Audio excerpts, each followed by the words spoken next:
Good morning sa inyo mga katropa sa motor, no. Turuan ko kayo kung paano mag-troubleshoot sa motor na hindi umaandar. Ang motor na ito ay mayroon naman neutral light, ayan, no. Oh. Tapos pag pinatakbo mo na siya, namamatay biglang andar.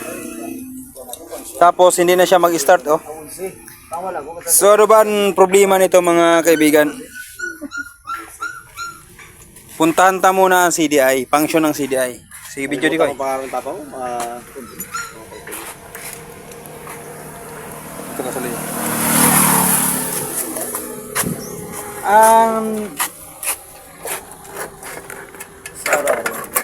Ang motor na ito ay battery operated. Ang motor na ito ay battery operated dahil ito ay 4-pin. So ibig sabihin direct current siya mga kaibigan. So ititis natin ito, kaya ang CDI ay nagbibigay kuryente papunta sa ating ignition coil at tapos papunta doon sa ating high tension wire. Dito pipiliin lang natin dito yung kulay itim, no? Yung kulay itim na wires, ito yung accessory wires natin. Once na gin-on natin yung susi, magkakaroon ito ng supply. So on muna natin ang susi, nakauna. Dapat umilaw itong test light ko. Ayan, o.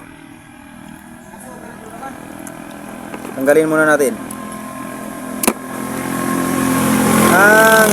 Ang kulay itim dapat umilaw. Wala. So yun ang dahilan sa kanya mga kaibigan kung bakit hindi siya umandar. So sure kita may problema niya ay ang kanyang accessory wires, bagaman may neutral light. So ang gagawin natin ito para hindi na tayo magbaklas kung saan saan. Ito meron tayong wires, magtatap tayo dito at ipapagapag natin papunta dito sa may susian, sa ignition switch. Dalian na trabaho, no, na wala ka nang hanapin kung ano-ano. Isusok. Tip na natin mga kaibigan. I-tip na natin.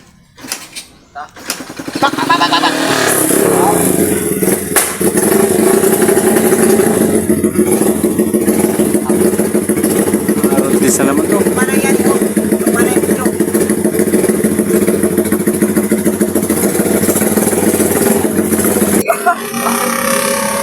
Ayan, ibabalik na natin mga kaibigan. Ayan na, ibabalik na natin.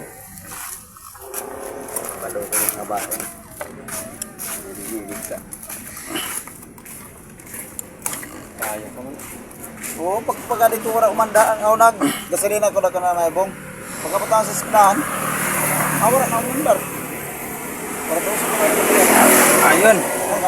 So, video ko eh.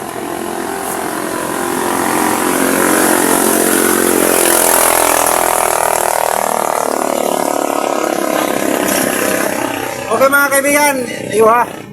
Subukan na natin. I-video dito. I-turn on natin ang susi, turn on. Ayan, o. Tapos subukan natin na i-start.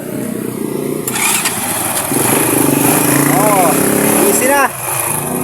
So ganun lang sa mag-troubleshoot. Ipakita ang trabaho natin. Pakita. Ganun lang sa mag-troubleshoot, ano. Wala tayong pinutol na wires. At hindi na tayo nagbaklas ng mga kung ano. Shortcut lang. Kaya maraming salamat. Kung nagustuhan nyo ang video, paki-subscribe lang, like. Thank you very much.